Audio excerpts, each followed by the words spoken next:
Je vous salue, chers frères et sœurs dans le Seigneur, que la grâce et la paix du Seigneur soient sur vous. Je suis l'apôtre Désiré Brito de la mission du Centre d'évangélisation, de formation et d'encadrement de chrétiens basé à Niamey, dans le district d'Abidjan, en Côte d'Ivoire. Je rends grâce à Dieu qui nous donne donc l'opportunité de nous retrouver toujours autour de sa parole, et cette fois-ci pour aborder un autre sujet, devenir chrétien. Devenir chrétien donc est un processus qui consiste en 3 étapes. Et aujourd'hui, nous allons voir la première étape qui est devenir enfant de Dieu. Devenir enfant de Dieu est la première étape donc de ce processus qui va nous conduire à ce que nous appelons être chrétien. Pourquoi donc ce sujet? Parce qu'aujourd'hui, on entend beaucoup de personnes dire que je suis chrétien, je suis chrétien, je suis chrétien. Je suis chrétien parce que je fréquente une assemblée X. Je suis chrétien parce que je suis né de parents chrétiens. Je suis chrétien parce que je suis baptisé confirmé. Je suis chrétien non pratiquant et je vais à l'église de temps en temps ou je fréquente une communauté de temps en temps. Je suis chrétien parce que il y a longtemps que je vais à l'église, donc je sais prêcher, je sais prier, je suis chrétien. Bien-aimés, premièrement, il faut comprendre qu'on ne naît pas chrétien, on devient chrétien. On n'est pas chrétien parce qu'on fréquente une assemblée. On n'est pas chrétien parce qu'on est baptisé ou baptisé confirmé, bien que ce soit des étapes qui sont importantes. On n'est pas chrétien parce qu'on fréquente de temps en temps une communauté. Si quelqu'un dit aujourd'hui que je suis chrétien non pratiquant, vraiment il y a des questions à se poser. Quant vraiment à son état, à sa condition même de « je suis chrétien ». D'autres disent encore, comme je l'ai déjà dit, que je suis chrétien parce que je prêche, parce que je sais prier. Cela aussi ne démontre pas qu'on est chrétien parce qu'on sait prier, on sait prêcher. Dans tous les cas, nous allons arriver à ce point-là que nous allons développer très clairement pour que l'on sache qui est véritablement chrétien. Donc, comme je l'ai dit, c'est un processus. Devenir chrétien est un processus qui consiste en 3 étapes. Et aujourd'hui, nous allons voir la première étape qui est devenir enfant de Dieu. C'est la première étape du processus. C'est le commencement donc de cette aventure ou alors cette vie-là qui va nous pousser à devenir chrétiens. Nous allons prendre l'évangile de Jean au chapitre 1, le verset 12. Jean chapitre 1, verset 12. Jean chapitre 1, verset 12. Je lis. Mais à tous ceux qui l'ont reçu, à ceux qui croient en son nom, elle a donné le pouvoir de devenir enfants de Dieu. Verset 13. Lesquels sont nés non du sang, ni de la volonté de la chair, ni de la volonté de l'homme, mais de Dieu. Amen. Vous voyez, ceci marque la première partie donc de ce processus-là, devenir enfant de Dieu. Lorsque nous recevons la parole de Dieu, lorsque nous recevons le Seigneur Jésus-Christ, nous naissons dans la famille de Dieu. Nous naissons non selon la volonté de la chair, non selon la volonté du sang, mais selon la volonté de Dieu. Nous ne naissons pas, nous ne devenons pas chrétiens selon la volonté de l'homme, mais c'est de la volonté de Dieu que nous le sommes, nous le devenons. Il dit, il a donné le pouvoir à ceux qui croient en son nom de devenir enfants de Dieu. Nous devenons enfants de Dieu en recevant la parole du Seigneur, en recevant le Seigneur Jésus. D'où le pouvoir de naître comme un enfant de Dieu. Alléluia. Romains chapitre 8, le verset 13. Romains chapitre 8, le verset 13. Le verset 16 plutôt. Romains 8, verset 16. Que je lis. Romains 8, verset 16. Dit, l'Esprit lui-même rend témoignage à notre esprit que nous sommes enfants de Dieu. L'Esprit lui-même rend témoignage à notre esprit que nous sommes enfants de Dieu. Lorsque nous nous convertissons, lorsque nous recevons la parole de Dieu, lorsque nous recevons le Seigneur Jésus, nous devenons enfants de Dieu. Et la Bible dit, l'Esprit lui-même rend témoignage, il atteste que, ayant reçu la parole, ayant reçu le Seigneur Jésus, nous sommes enfants de Dieu. J'insiste, c'est la première étape du processus. Il faut devenir enfant de Dieu. Lorsqu'on naît, on est enfant. Comme naturellement, lorsque la femme et l'homme se rencontrent et qu'il y a grossesse, l'enfant qui naît, il naît enfant. Il n'est pas adulte. Il est enfant, il est bébé. Et nous allons voir beaucoup plus en détail, nous allons comprendre mon raisonnement progressivement. Gloire à Dieu. Nous allons dans Jean chapitre 3. Jean chapitre 3. La rencontre de Nicodème et de Jésus-Christ. Nicodème rencontre Jésus et dans leur échange, Jésus va dire une chose beaucoup importante qui va nous aider dans la compréhension de ce que je veux dire.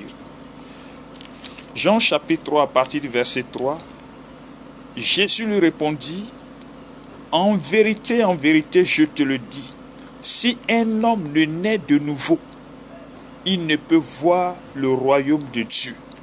Déjà notre naissance physique, le fait que nous sommes nés de la chair et du sang, c'est-à-dire de la volonté de l'homme, de la rencontre de papa et de maman, ça c'est une première naissance, une naissance physique. Et cette naissance physique ne fait pas de nous des enfants de Dieu, ne fait pas de nous des chrétiens. Mais pour que je devienne un enfant de Dieu, pour commencer le processus pour devenir chrétien, il faille que je naisse de nouveau. Il faut une nouvelle naissance. C'est ce que Jésus est en train de dire. Et cette naissance ne dépend pas de la volonté de l'homme, ne dépend pas de la chair et du sang, mais cela dépend de la volonté de Dieu. Et puisque cela dépend de la volonté de Dieu, il faut recevoir donc quelque chose qui vient de Dieu. Pour produire cette nouvelle naissance, il faut la parole de Dieu, il faut recevoir Jésus-Christ, et l'Esprit de Dieu va attester que toi, ayant reçu le Seigneur Jésus, ayant reçu la parole de Dieu, tu es désormais un enfant de Dieu. Gloire à Dieu. On regarde encore un autre passage. Et cette fois-ci, ce passage-là va nous conduire donc à découvrir la nature d'un enfant. La nature d'un enfant. 1 Corinthiens chapitre 13, verset 11. 1 Corinthiens chapitre 13, verset 11. Il dit ceci. Lorsque j'étais enfant, je parlais comme un enfant. Je pensais comme un enfant. Je raisonnais comme un enfant. Lorsque je suis devenu homme, j'ai fait disparaître ce qui était de l'enfant. Ce qui nous montre ici que lorsque nous sommes nés de nouveau et que nous devenons un enfant dans la maison de Dieu, nous avons un certain raisonnement qui manque de maturité. Ça veut dire que quand bien même que nous sommes nés dans la maison de Dieu, nous sommes nés de nouveau avec la parole de Dieu, mais en tant qu'enfant, nous avons encore quelques tendances charnelles, quelques tendances qui montrent que, c'est vrai, nous sommes nouveaux chrétiens, il y a encore quelques éléments de la chair, quelques éléments du monde dans notre comportement, dans notre habitude, qui progressivement vont disparaître au fur et à mesure que nous allons grandir dans notre communion avec le Seigneur, que nous allons grandir dans la parole de Dieu, quand nous allons être éduqués, quand nous allons être nourris, certaines choses vont disparaître au fur et à mesure que nous serons dans la communion avec le Seigneur, dans l'éducation que nous allons recevoir de notre Dieu. Les choses de l'enfant là vont disparaître. Et c'est ce que Paul dit dans ce passage. Il dit, lorsque j'étais enfant, je parlais comme un enfant. Je pensais comme un enfant. Je raisonnais comme un enfant. Mais lorsque je suis devenu homme, j'ai fait disparaître ce qui était de l'enfant. Nous allons regarder encore 1 Corinthiens chapitre 3, versets 1 à 2. Ces passages-là, comme je l'ai dit, nous montrent un peu les caractéristiques d'un enfant. 1 Corinthiens chapitre 3, versets 1 à 2. 1 Corinthiens chapitre 3, versets 1 à 2. Il dit, pour moi, frères, ce n'est pas comme à des hommes spirituels que j'ai pu vous parler. Je reprends encore. Pour moi, frères, ce n'est pas comme à des hommes spirituels que j'ai pu vous parler, mais comme à des hommes charnels, comme à des enfants en Christ. Je vous ai donné du lait, non de la nourriture solide, car vous ne pouviez pas la supporter et vous ne pouvez pas même à présent parce que vous êtes encore charnel. Gloire à Dieu. Paul dit, il parle aux Corinthiens, des gens qui ont reçu la parole de Dieu, des gens qui ont reçu le Seigneur Jésus. Il dit, je vous parle non comme à des hommes spirituels. Et il y a une différence entre l'homme spirituel et l'homme charnel qui est appelé enfant en Christ. Homme charnel qui a reçu la parole, qui a reçu le Seigneur Jésus, qui est dans la maison de Dieu, qui vient aux réunions spirituelles, aux réunions qui sont dédiées au Seigneur Jésus, aux réunions cultuelles dédiées à Dieu. Il dit qu'ils sont encore charnels parce qu'ils ont les tendances de l'enfant.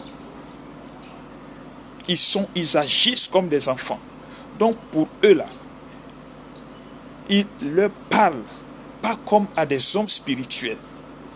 Entre-temps, je veux définir brièvement ce que c'est que l'homme spirituel. L'homme spirituel, c'est l'homme mature, l'homme fait à la statue de Christ, l'homme capable de discerner. Je vais me tenir à cela parce que c'est un thème, une expression que nous allons toucher plus profondément, que nous allons définir plus clairement pour qu'on puisse le comprendre. Parce que cela nous entraîne à la dernière étape qui est d'être chrétien. Donc ici Paul dit, je vous ai donné du lait. Le lait, vous convenez avec moi que lorsqu'un enfant naît, on ne lui donne pas de la nourriture solide, on lui donne du lait, le lait maternel. Et au fur et à mesure qu'il va évoluer, du lait, il passera à une nourriture légèrement solide, pas totalement solide, mais de la bouillie qui est un peu plus comment je peux dire, plus approprié en fonction de son âge que le lait. Donc un peu plus solide que le lait. Le lait est beaucoup liquide, mais la bouillie est un peu plus... bon, passez-moi l'expression, vous comprenez ce que je veux dire, mais on lui donne de la bouillie au fur et à mesure qu'il grandit. La nourriture aussi va avec l'âge. Et plus il arrive à pousser des dents, il mangera aussi en fonction de l'évolution de son corps, de l'évolution de son âge. Et au fur et à mesure qu'il grandit, il reçoit encore de la nourriture qui va, comme je le dis, avec son évolution, avec son âge. Et Paul dit ici, je vous ai donné du lait, c'est-à-dire des enseignements qu'on peut comparer au lait. Les premiers rudiments de la vie chrétienne. Par exemple, comment prier, comment méditer, qu'est-ce que le péché, se repentir, le pardon, qui est Dieu, la vie éternelle, le salut, qui est Jésus-Christ, qui est le Saint-Esprit, le baptême, les exhortations pour t'encourager à venir à l'église, à jeûner, à prier. Donc c'est les éléments de base. On peut citer vraiment une panoplie de sujets qui constituent donc les éléments de base qui constituent le lait qu'on peut donner aux nouveaux chrétiens. L'amour fraternel, l'amour du Seigneur, il y a beaucoup de sujets. Pour aider juste le nouveau chrétien, celui qui vient de naître dans la maison de Dieu, dans le Seigneur là, qui fait partie de la famille de Dieu, à grandir spirituellement, à se développer. Paul dit, je vous ai donné du lait, non de la nourriture solide, non un enseignement beaucoup plus développé que ce que je suis en train de vous donner. Pourquoi? Parce que vous ne pouvez pas la supporter. Ou cet enseignement-là, vous ne pouvez pas le supporter parce que vous ne pouvez pas le comprendre. Un enfant ne peut pas comprendre vraiment, ou bien ne peut pas recevoir de la nourriture qui ne correspond pas à son âge, qui ne correspond pas à son âge. Il dit, il ne peut pas la supporter et vous ne pouvez pas, même à présent, parce que vous êtes encore charnel, vous êtes encore des enfants. Vous voyez tout de suite, vous comprenez certainement que un enfant, quand il est enfant, il est toujours dépendant. Il dépend des gens. Il dépend des personnes plus âgées pour l'entretenir, pour le protéger, pour le nourrir, pour laver son linge, pour le laver lui-même, pour l'habiller. Il est toujours dépendant. Pour le conduire, pour l'éduquer, il est toujours dépendant des personnes de ses parents et puis des personnes âgées de ses grands frères. En tout cas, les plus anciens, là, ils vont prendre soin de lui. L'enfant, dans sa nature, on va le laver tout de suite, il va se salir. On va le prendre, on va le laver, jusqu'à ce qu'il prenne conscience que vraiment, quand je suis propre là, je ne dois pas me salir. Mais tant qu'il est en train de se comporter comme ça veut dire quoi? Il réagit comme un enfant. L'enfant va au lit, il fait pipi, il peut déféquer sur lui parce qu'il il ne peut pas comprendre que je dois me lever pour aller aux toilettes, je dois ainsi de suite, vous comprenez. Et il y a des chrétiens aussi qui réagissent comme des enfants. Ceux qu'on appelle les enfants, ils pêchent tout de suite le même péché, ils vont le répéter. On lui dit telle chose, c'est pas bon, il dit j'ai compris. Mais après quelque temps, il replonge dans les mêmes choses. Il n'arrive pas à prier, il n'arrive pas à méditer, il n'arrive pas à faire certaines choses. Donc il réagit comme un enfant, il est toujours dépendant. Quand il y a un souci, tout de suite il va aller vers d'autres personnes pour se faire aider. Il est toujours en train de rechercher l'assistance de quelqu'un d'autre. Il cherche la sécurité auprès de quelqu'un, il cherche la protection auprès de quelqu'un, il cherche vraiment le soutien de quelqu'un. C'est un enfant, il ne peut pas évoluer de lui-même. C'est la première étape. Et nous allons voir cela dans Galates chapitre 4, verset 1. Galates chapitre 4, verset 1. Nous voyons cela. Galates chapitre 4, verset 1.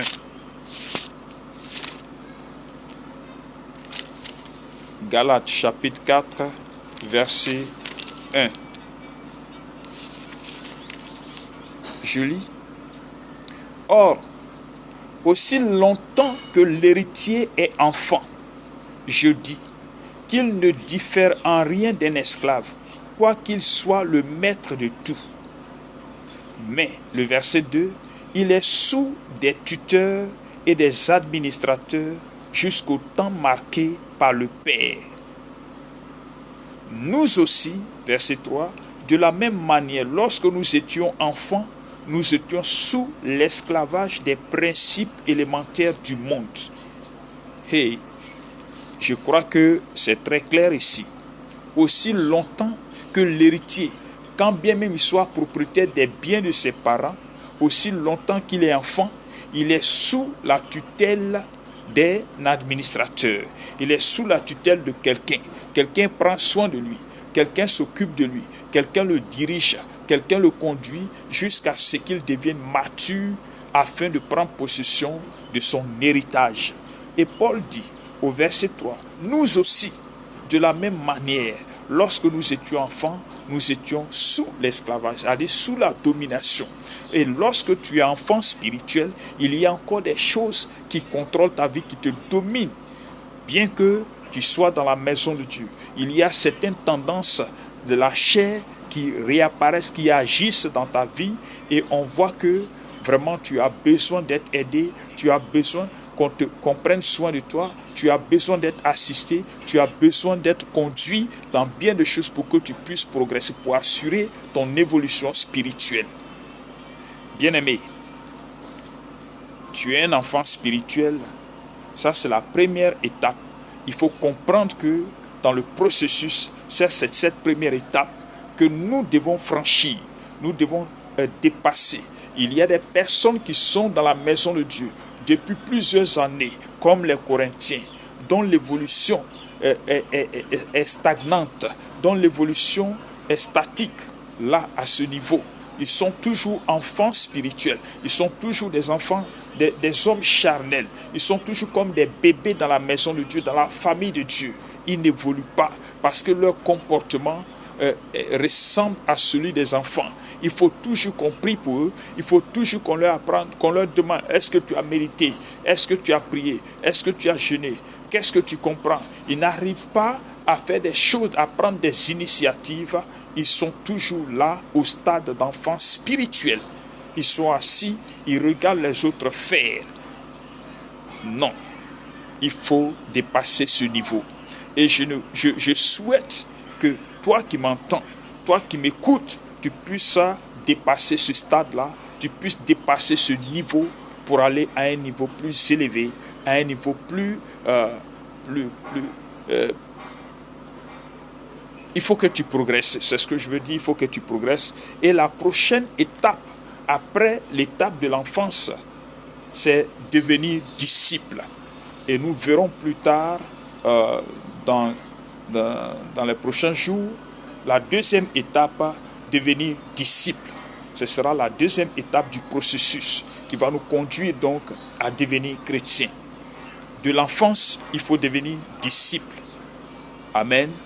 Alors donc, voici cette première étape de notre processus que je voudrais partager avec vous. Alors, si vous avez des questions, si vous avez des préoccupations, vous pouvez nous interroger et on pourra vous éclairer davantage.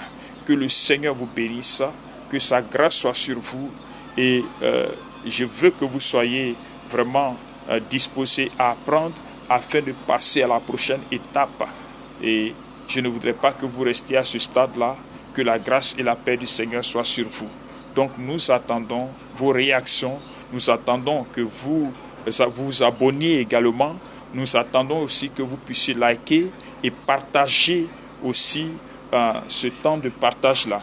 Que le Seigneur vous bénisse, cette séance-là, que le Seigneur vous bénisse, que sa grâce soit sur vous.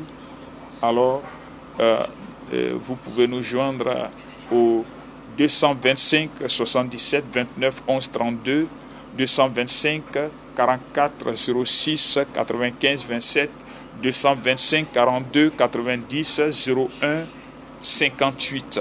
Que le Seigneur vous bénisse au nom de Jésus-Christ. Père, nous voulons te rendre toute la gloire, Seigneur Dieu, pour cette première étape que nous venons de voir dans le processus de devenir chrétien.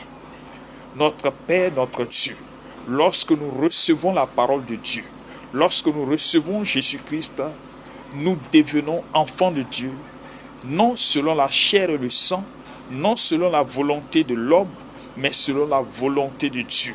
Et l'Esprit de Dieu rend expressément témoignage à notre esprit que nous sommes enfants de Dieu. Père Tout-Puissant, maintenant que nous sommes enfants de Dieu, nous voulons passer à une étape supérieure. Nous voulons quitter cette étape de l'enfance pour devenir disciples. Nous voulons grandir. Ô Seigneur Jésus, sois avec nous. Et tous ceux qui sont à ce stade, donne-leur la capacité de grandir, de passer à la prochaine étape au nom de Jésus. Que ton nom soit béni, que ton nom soit glorifié. Merci notre Père et notre Dieu, au nom de Jésus-Christ. Amen. Soyez bénis.